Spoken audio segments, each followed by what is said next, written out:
নমস্কার, সুরজিৎ মান্না ক্রিয়েশনস চ্যানেলের পক্ষ থেকে তোমাদের সবাইকে সুস্বাগতম। আশা করি তোমরা সকলে ভালো এবং সুস্থ আছো। আমি তোমাদের জন্য এই ভিডিওটিতে তুলে ধরছি 2025 সালের ক্লাস 8-এর রায় ও মার্টিন প্রশ্নবিচিত্রা থেকে সেকেন্ড ইউনিট টেস্টের জন্য পরিবেশ ও বিজ্ঞান বিষয়ের একসেট প্রশ্নপত্রের সম্পূর্ণ সমাধান করছি। এর আগে তোমাদের কাছে অনুরোধ, তোমরা ভিডিওটি না টেনে পুরোটা দেখো। ভিডিওটি কেমন লাগলো কমেন্ট করে জানিও, ভিডিওটিতে লাইক দাও এবং শেয়ার করো, এবং চ্যানেলে নতুন হলে চ্যানেলটিকে সাবস্ক্রাইব করে চ্যানেলটির সঙ্গে যুক্ত হয়ে যাও। তোমরা আমার এই চ্যানেলের মাধ্যমে ক্লাস 8-এর রায় ও মার্টিন প্রশ্নবিচিত্রা থেকে সেকেন্ড ইউনিট টেস্টের জন্য পরিবেশ বিজ্ঞান, বাংলা, ভূগোল, ইতিহাস এই 4টি বিষয়ের সমাধান পাবে।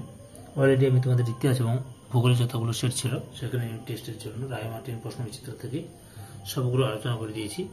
তোমরা ওই ভিডিওগুলো দেখতে চাইলে আমার চ্যানেলের প্লেলিস্টে গিয়ে দেখো, নাহলে এই ভিডিও ডিসক্রিপশনে তার লিঙ্ক দেওয়া আছে, ওখানে ক্লিক করে দেখে নিতে পারো। আলোচনা শুরু করছি। 213 নম্বর পেজের 2 নম্বর school Lake Town government sponsor girls high school, এই স্কুলের প্রশ্নপত্রের সেটটি লক্ষ্য করো। এর আগে আমি 1 নম্বর সেটটি আলোচনা করে দিয়েছি। তোমরা ওই ভিডিওটি দেখতে চাইলে আমার চ্যানেলের প্লেলিস্টে গিয়ে দেখো, নাহলে এই ভিডিও ডিসক্রিপশনে তার লিঙ্ক দেওয়া আছে, ওখানে ক্লিক করে দেখে নিতে পারো। প্রথমে ফিজিক্যাল সায়েন্সের পার্টটি দেখাচ্ছি, লক্ষ্য করো। একই দাগে সঠিক উত্তরটি নির্বাচন করো। প্রথমে রয়েছে চাপ বাড়ালে বরফের গলনাঙ্ক, অপশান এতে কমে যায়। 2 নম্বরে বরফে গলনের লিন তাপ, অপশান বিতে 80 ক্যালোরি পার গ্রাম। 3 নম্বরে Z10+H2SO4 সমান Z10SO4+H2, এই বিক্রিয়া জারক পদার্থ হল, অপশান এতে H2SO4। 4 নম্বরে কিউপ্রিক নাইট্রেটকে উত্তপ্ত করলে যে বাদামি রঙের গ্যাস নির্গত হয় তার নাম হল, অপশান সিতে নাইট্রোজেন ডাইঅক্সাইড। 5 নম্বরে প্রদত্ত কোনটি তড়িৎ বিশ্লেষ্য পদার্থ, অপশান বিতে কপার সালফেট। 6 নম্বরে 50 কিলোমিটার উপরে আকাশ আর ভূপৃষ্ঠের মধ্যে বিভব পার্থক্য হল, অপশান সিতে 4 লক্ষ ভোল্ট। 7 নম্বরে পরিবহন পদ্ধতিতে তাপ পরিবাহিত হয়, অপশান এতে শুধুমাত্র কঠিন পদার্থের মধ্য দিয়ে। 8 নম্বরের তীব্র তড়িৎ বিশ্লেষ্য হল, অপশান বিতে NOH। 2 দাগে একটি বাক্যে উত্তর দাও। প্রথমে রয়েছে কোন তাপ সঞ্চালন পদ্ধতিতে মাধ্যমের প্রয়োজন হয় না, বিকিরণ। 2 নম্বর নির্দিষ্ট গলনাঙ্ক নেই এমন একটি পদার্থের নাম লেখো, কাঁচ। 3 নম্বর শিশির পড়ার শর্ত কি, লক্ষ্য করো শিশির পড়ার শর্ত, এখান থেকে এতটা পর্যন্ত লিখবে। 4 নম্বরে আলু এবং লিভার বা মেটেতে পাওয়া যায় এমন একটি এনজাইমের নাম লেখো, ক্যাটালেজ। 5 নম্বরে অক্সিজেনে কোন পদার্থের দহনে কি উৎপন্ন হয়, ওই পদার্থের অক্সাইড যৌগ। 6 নম্বরে লোহার চামচের উপর নিকেলের প্রলেপ দিতে ক্যাথোড হিসেবে কোনটি ব্যবহৃত হয়, লোহার মোট চামচ। 7 নম্বরে তড়িৎ বিশ্লেষণের সময় ক্যাথোড বিজারণ ঘটে কেন, ইলেকট্রন গৃহীত হয় বলে।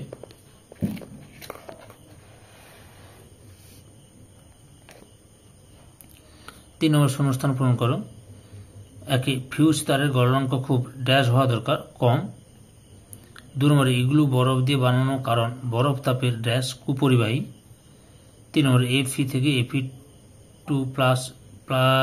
Fe2 ধনাত্মক আয়ন, প্লাস 2E মাইনাস ঋণাত্মক আয়ন, এটি একটি ড্যাশ বিক্রিয়া, জারণ বিক্রিয়া। 4 নম্বরে ধাতুর ঔজ্জ্বল্য বাড়াতে ড্যাশ করা হয়, তড়িৎ লেপন করা হয়।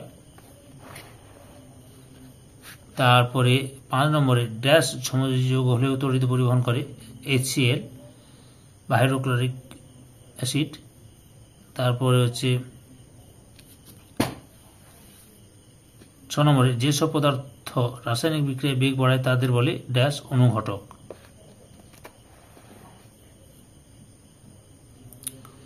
4 দাগে সংক্ষেপে উত্তর দাও, বিকল্প প্রশ্নগুলি লক্ষণীয়। প্রথমে রয়েছে হিমমিশ্রণ কি, এখান থেকে এতটা পর্যন্ত লিখবে। পরের প্রশ্ন, হাতি শীতকালে ধুলো মাখে কেন, উত্তরটি লক্ষ্য করো, এখান থেকে এতটা পর্যন্ত লিখবে। পরের প্রশ্নটি দেখো, একটি 50 গ্রাম ভরের বস্তুর উষ্ণতা 2 ডিগ্রি সেলসিয়াস বৃদ্ধি করতে 25 কিলো ক্যালোরি তাপ প্রয়োজন, 25 ক্যালোরি তাপ লাগে, ওই পদার্থের আপেক্ষিক তাপ কত, উত্তরটি লক্ষ্য করো। বস্তুর ভর m সমান 50 গ্রাম, উষ্ণতা বৃদ্ধি ডেল্টা টি সমান 2 ডিগ্রি সেলসিয়াস, প্রয়োজনীয় তাপ সমান 25 ক্যালোরি।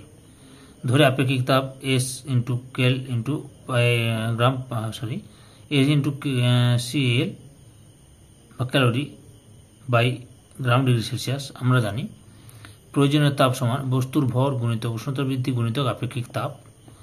অতএব আপেক্ষিক তাপ সমান S সমান প্রয়োজনীয় তাপ বাই বস্তুর ভর গুণিত উষ্ণতার বৃদ্ধি সমান 25/50 ইন্টু 2 সমান 1/4। অতএব 0.24 ক্যালোরি পার গ্রাম ডিগ্রি সেলসিয়াস, অর্থাৎ পদার্থের আপেক্ষিক তাপ 0.25 ক্যালোরি পার গ্রাম ডিগ্রি সেলসিয়াস। অথবা শীতকালে শীত প্রধান দেশের জলাশয়গুলির উপরিতলে বরফ জমা থাকলেও জলজ প্রাণীরা বেঁচে থাকে কিভাবে? উত্তরটি তোমরা যে শীতকালীন এখান থেকে শুরু করবে, বেঁচে থাকতে পারে এতটা পর্যন্ত লিখবে। পরে 3 নম্বর লেখা করো ZnO প্লাস C থেকে Zn প্লাস CO এই সমীকরণে জারণ বিজারণ বিক্রিয়া দুটি লেখো, ইলেকট্রন আদান প্রদান দ্বারা দেখাও। উত্তরটি লক্ষ্য করো। উত্তপ্ত জিঙ্ক অক্সাইড এবং কোকের বিক্রিয়ায় জিঙ্ক অক্সাইড বিজারিত হয়ে যায়, জলীয় বাষ্প এবং কার্বন মনোক্সাইড গ্যাস উৎপন্ন হয়। এখানে কোক বিচারকের কাজ করে। বিক্রিয়াটি লক্ষ্য করে নাও, বিজারণ এবং জারণ। বুঝতে পেরেছ যে ZnO বিজারণ প্রক্রিয়া Zn সৃষ্টি হয়, C জারণ প্রক্রিয়া CO সৃষ্টি হয়। করো 4 দাগে ঝালাইয়ের কাজে অক্সিজেন ও অ্যাসিটিলিন গ্যাসের মিশ্রণ ব্যবহার করা হয় কেন? উত্তরটি লক্ষ্য করো, এখান থেকে শুরু করে এতটা পর্যন্ত লিখবি। বুঝতে পেরেছ? 5 দাগে গলিত সোডিয়াম ক্লোরাইডের তড়িৎ বিশ্লেষণে ক্যাথোড ও অ্যানোডে কি কি পদার্থ উৎপন্ন হয় তা বিক্রিয়া সহ লেখো। উত্তরটি লক্ষ্য করো। NaCl থেকে উৎপন্ন সোডিয়াম আয়ন Na+ ও ক্লোরাইড Cl- আয়নগুলো যথাক্রমে ক্যাথোড ও অ্যানোডের দিকে এগোবে, তারপর তড়িৎদ্বারের সংস্পর্শে মৌলরূপে মুক্ত হবে এবং ক্যাথোডে ঘটা বিক্রিয়া Na+ আয়ন Na ধনাত্মক আয়ন প্লাস E- আয়ন থেকে Na ধাতু বিজারণ হচ্ছে, আর অ্যানোডে ঘটা বিক্রিয়া Cl- আয়ন থেকে Cl- আয়ন থেকে জারণ হচ্ছে। বুঝতে পেরেছ? এটা লক্ষ্য করে সুন্দর করে দেওয়া আছে। 6 নম্বরে গ্যালভানাইজেশন কি, এর প্রয়োজনীয়তা কেন? উত্তরটি তোমরা এখান থেকে শুরু করে এতটা পর্যন্ত লিখবে। পরের অথবাতে রয়েছে ধাতু এবং তড়িৎ বিশ্লেষ্য পদার্থ উভয় তড়িৎ পরিবাহী হলেও এদের পরিবহনের মাধ্যম আলাদা, ব্যাখ্যা করো। উত্তরটি লক্ষ্য করো, এখান থেকে শুরু করবে, আলাদা এতটা পর্যন্ত লিখবে। পরের প্রশ্ন, বিদ্যুৎ চালিত ট্রেনের পেন্টোগ্রাফ এবং বিদ্যুৎবাহী তারের সংযোগস্থলে মাঝে মাঝে জোরালো আলোর সৃষ্টি হয় কেন? লক্ষ্য করো, উত্তরটি এখান থেকে এতটা পর্যন্ত লিখবে। অথবাতে রয়েছে বায়ুতে তড়িৎ প্রবাহ হয় কেন? উত্তরটি এখান থেকে শুরু করবে, এখান থেকে এতটা পর্যন্ত লিখবে। বুঝতে পেরেছ? এবার লাইফ সায়েন্সের বিভাগটি লক্ষ্য করো। 1 থেকে শূন্যস্থান পূরণ করো যে কোনো 3টি। প্রথমে রয়েছে মটর, বিনস, ছোলা প্রভৃতি হল ড্যাশ উদ্ভিদ, সিম্বগোত্রীয়। 2 নম্বরে ডেঙ্গি রোগের জীবাণুর নাম হল ফ্ল্যাভিভাইরাস। 3 নম্বরে আম গাছে চাষের প্রাথমিক বিধিতে ড্যাশ সার প্রয়োগ করা হয়, ইউরিয়া। পরের প্রশ্ন, মাছের প্রাথমিক খাবার হল ড্যাশ, ফাইটোপ্ল্যাঙ্কটন। তারপরে রয়েছে মৌমাছিদের জীবনচক্রে 3টি পর্যায়টির নাম হলো, তৃতীয় পর্যায়টির নাম হলো পিউপা। 2 দাগে সঠিক উত্তরটি নির্বাচন করে বাক্যগুলি সম্পূর্ণ করো। প্রথমে রয়েছে চা পাতায় উপস্থিত উপকারটির নাম হলো অপশান ডিতে ট্যানিন। 2 নম্বরে প্রদত্ত কোনটি রবি ফসল? অপশান সিতে গম। 3 নম্বরে রক্তের মাধ্যমে সঞ্চারিত ভাইরাস ঘটিত যকৃতের ক্ষতজনিত রোগ হল অপশান ডিতে হেপাটাইটিস। 3 বিষদৃশ্য শব্দটি নির্বাচন করো যে কোনো একটি। এখানে আছে বাটা হবে বিষদৃশ্য, তার 2 দাগে বিষদৃশ্য হবে ড্রিপ পদ্ধতি। 4 দাগে প্রতি ক্ষেত্রে 2টি করে উদাহরণ দাও যে কোনো একটি, এবং কৃষিক্ষেত্রে ব্যবহৃত আগাছানাশক পদার্থ 2 এবং 2D আর 4D। বুঝতে পেরেছ? আর 2 নম্বর অসংক্রামক রোগ ঘটিত মহামারী, ফুসফুসের ক্যান্সার, করোনারি হার্ট ডিজিজ। কি লিখবে? করোনারি, মারি নয়, করোনারি হার্ট ডিজিজ। একটু হয়েছে, বুঝতে পারবেন হয়তো।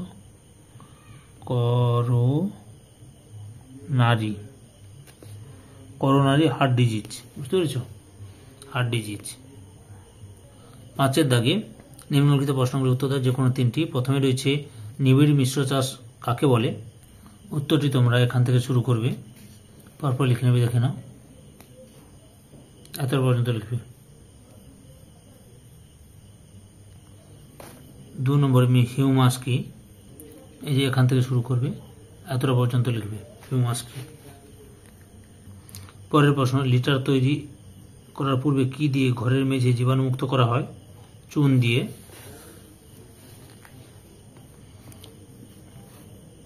4 নম্বরে অর্থনৈতিক গুরুত্বের ভিত্তিতে উভয় গুণ সম্পূর্ণ দুটি মুরগির উদাহরণ দাও। রেড আইল্যান্ড রেড আর প্লাইমাউথ রক। কি? Road island red, Plymouth rock. তারপরে কি রয়েছে?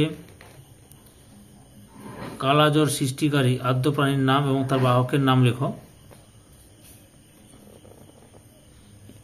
লিশম্যানিয়া ও বেলে মাছি। লিশম্যানিয়া ও বেলে মাছি। 6 থেকে নিম্নলিখিত প্রশ্নগুলির উত্তর দাও, যে কোনো দুটি। প্রথমে রয়েছে, চাষের জমি প্রথমে অনাবাদি ফেলে রাখা হয় কেন? উত্তরটি লক্ষ্য করো। দুটো ফসল চাষের মাঝের সময়টা যদি জমিতে কোনো চাষ না করা যায়, তবে প্রাকৃতিক উপায়ে মাটি তার হারানো উপাদানগুলো ফিরে পায়। কারণ এই সময় মাঠে জমা হওয়া মৃত উদ্ভিদ, প্রাণী ও অন্যান্য জৈব বস্তু নানা রকম জীবাণুর প্রক্রিয়ায় পচে মাটিতে মিশে যায়, ফলে মাটি তার ফুরিয়ে যাওয়া উপাদানগুলো আবার ফিরে পায়। 2 নম্বরে জৈব সার ব্যবহারের দুটি উপকারিতা উল্লেখ করো। এর উত্তরটি লক্ষ্য করো। জৈব সার মাটির জলধারণ ক্ষমতা বাড়ায়। জৈব সার ব্যবহার করলে মাটির রন্ধ্রযুক্ত হয়, ফলে মাটির মধ্যে দিয়ে বিভিন্ন গ্যাসের আদান প্রদান ভালো হয়। মাটিতে থাকা উপকারী জীবাণুদের সংখ্যা বাড়াতে সাহায্য করে জৈব সার। জৈব সার মাটির গঠন উন্নত করতে সাহায্য করে।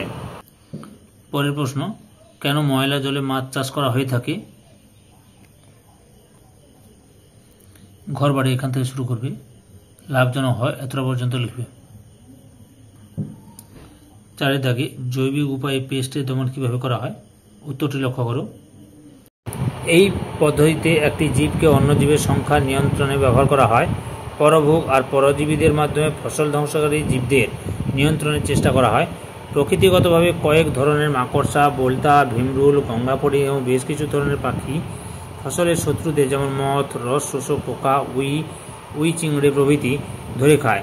তাছাড়াও কিছু ছত্রাক, প্রোটোজোয়া, ব্যাকটেরিয়া আর ভাইরাস ফসলের শত্রুদের দেহে পরজীবী রূপে বাস করে ওইসব জীবদের সংখ্যা নিয়ন্ত্রণে রাখে।